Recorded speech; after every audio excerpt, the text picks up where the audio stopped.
when Trayvon Martin was first shot, I said that this could have been my son.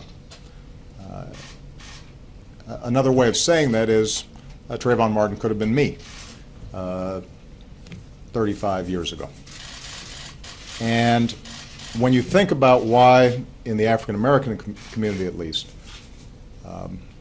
there's a lot of pain around what happened here, I think it's important to recognize that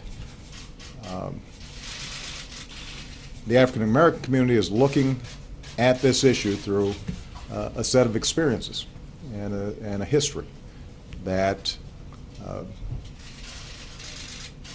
that doesn't go away.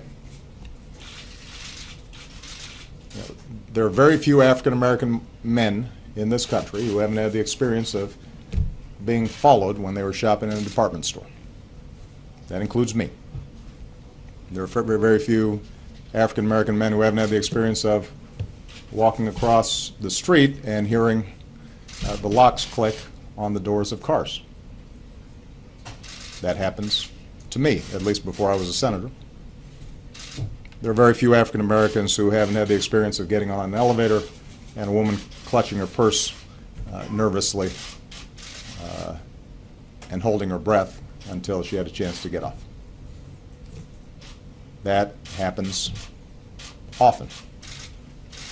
And I don't want to exaggerate this, but those sets of experiences inform how the African American community interprets what happened one night in Florida. And it's inescapable for people to bring those experiences to bear. The African American community is also knowledgeable that there is a history of racial disparities in the application of our criminal laws. Everything from the death penalty to enforcement of our drug laws.